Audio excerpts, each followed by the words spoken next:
문이 콱 열렸습니다. 그 사람이 들어왔습니다. 점심 손님이 가득 찬 국밥집 한가운데로. 제 전남편이었습니다. 그 뒤에는 큰아들과 큰며느리가 서 있었습니다. 전남편이 소리쳤습니다. 돈 내놔. 내 아버지 땅값, 그거 내 돈이야. 큰아들이 말했습니다. 엄마, 우리까지 버리고 여기서 장사하니까 좋아요? 큰며느리는 계산대를 가리켰습니다. 그 돈으로 차린 가게잖아요. 이거 명백히 가족 돈 빼돌린 거예요. 손님들이 숟가락을 내려놨습니다. 저는 가마솥 앞에 서 있었습니다. 국물이 끓고 있었습니다.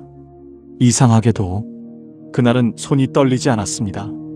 저는 이미 모든 걸 준비해 두었으니까요. 저희 남편은 30년 동안 국밥집을 했습니다. 사람들은 그 집을 남편의 국밥집이라고 불렀습니다. 하지만 새벽 4시에 불을 켠 건 저였습니다. 뼈를 씻고 핏물을 빼고 가마솥 앞에 서 있던 것도 저였습니다. 둘째 아들과 둘째 며느리는 그 옆에서 늘 같이 일했습니다. 첫째 아들과 큰 며느리는 늘 밖에 있었습니다. 거래처 만나고 올게. 가게는 내가 관리해야지. 관리라는 말은 카드값으로 돌아왔습니다. 한 달 카드값 380만 원. 골프장, 백화점. 그래도 남편은 말했습니다. 장남이잖아.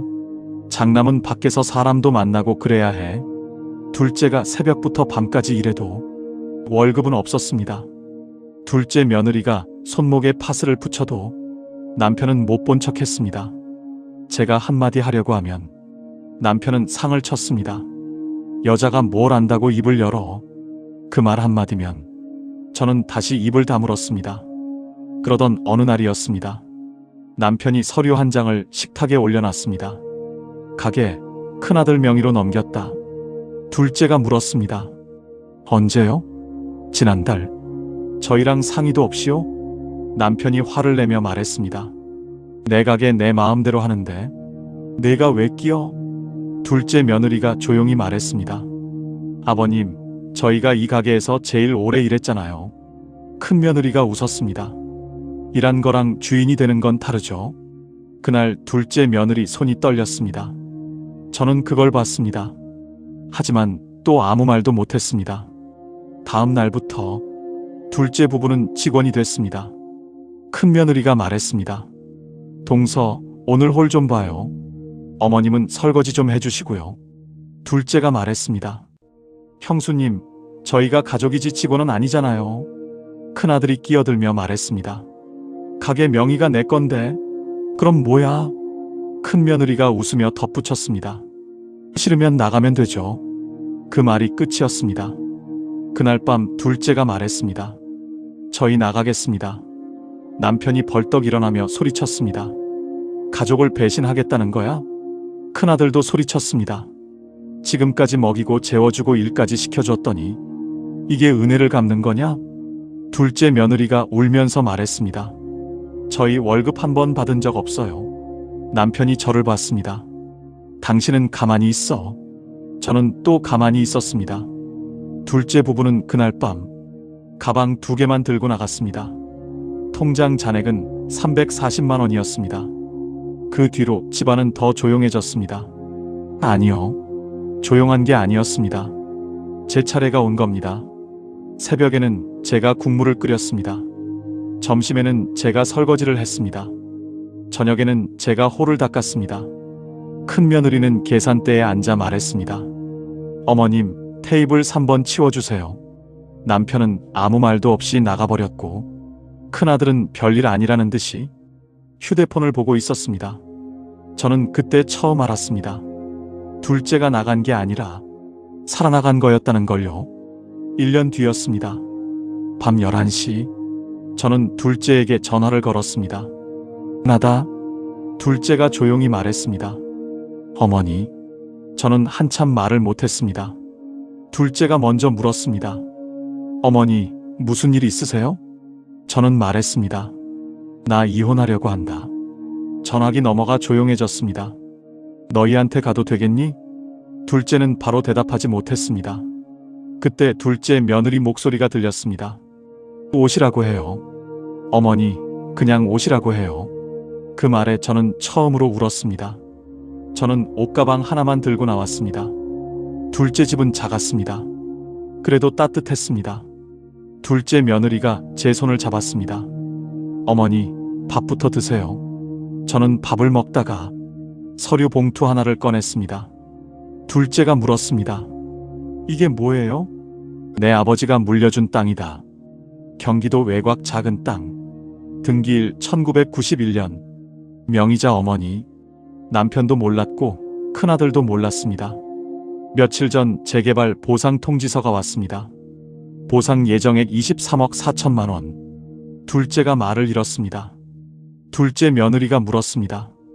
어머니, 왜 지금까지 숨기셨어요? 저는 말했습니다. 알면 빼앗겼을 테니까. 그 사람은 내 국물도 자기 거라고 했어.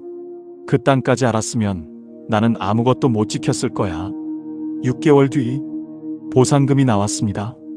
저희는 작은 국밥집을 열었습니다. 간판은 간단했습니다.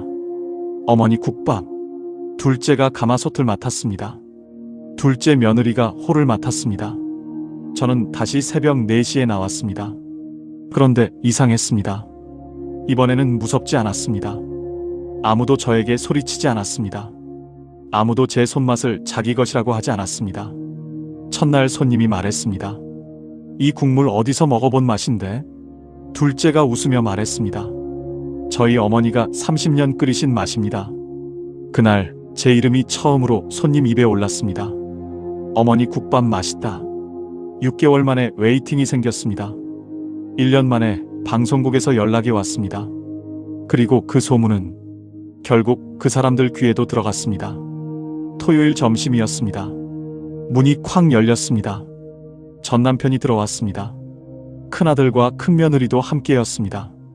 전 남편이 소리쳤습니다. 돈 내놔. 큰아들이 말했습니다. 엄마, 땅값 23억 받았다며. 큰며느리가 웃었습니다. 그 돈으로 이 가게 차린 거잖아요. 가족 돈을 이렇게 몰래 쓰면 안 되죠. 둘째가 앞으로 나왔습니다. 여기 손님들 계십니다. 전 남편이 테이블을 쳤습니다. 국물이 쏟아졌습니다. 손님 옷에 튀었습니다. 전 남편이 소리쳤습니다. 내가 30년 키운 국밥집 덕분에 너희가 먹고 산 거야. 큰아들이 말했습니다. 그 레시피도 우리 집 거잖아. 큰며느리가 말했습니다. 어머님, 이제 와서 피해자인 척하지 마세요. 그때 저는 앞치마를 벗었습니다. 그리고 홀 가운데로 나갔습니다. 제가 말했습니다. 그 땅, 내 아버지가 나한테 준 거야. 전 남편이 말했습니다. 부부였으면 내 것도 되는 거야. 제가 서류를 꺼냈습니다. 혼인 전부터 4명이었어. 당신 이름은 한 번도 없었고. 큰아들이 말했습니다. 그래도 가족이잖아요. 제가 큰아들을 봤습니다. 가족이면 둘째 월급은 왜 한 번도 안 줬니? 큰며느리가 말했습니다. 그건 가게 사정이. 제가 말을 끊었습니다. 가게 사정? 내 카드값 380만 원 나가던 달에도 둘째 며느리는 손목에 파스 붙이고 설거지했어. 큰며느리 얼굴이 굳었습니다. 전 남편이 다시 소리쳤습니다. 그 국밥집은 내가 키운 거야. 저는 가마솥을 가리켰습니다. 그리고 말했습니다. 30년 동안 당신이 판 건 내 국물이었어요. 가게 안이 조용해졌습니다. 손님들도 둘째도 큰아들도 아무 말도 못했습니다. 저는 계속 말했습니다. 당신은 간판 앞에 섰고 나는 가마솥 앞에 섰어. 당신은 장남을 감쌌고 나는 둘째가 무너지는 걸 봤어. 그리고 오늘 나는 더 이상 가만히 있지 않아. 큰아들이 떨리는 목소리로 말했습니다. 엄마. 제가 말했습니다. 부르지 마. 내가 나를 엄마로 부른 건 돈 필요할 때뿐이었어. 큰며느리가 말했습니다. 그래도 저희한테도 몫이. 제가 말했습니다. 없어. 이미 끝났어. 둘째가 조용히 벽에 걸린 액자를 가리켰습니다. 사업자 등록증, 대표자 둘째 며느리 이름, 건물 임대차 계약자 둘째 이름, 투자자는 저였습니다. 전 남편이 그 서류를 보더니 손을 떨었습니다. 제가 마지막으로 말했습니다. 이 가게 당신들 몫은 한 그릇도 없어. 그날 이후 그 사람들은 다시 오지 못했습니다.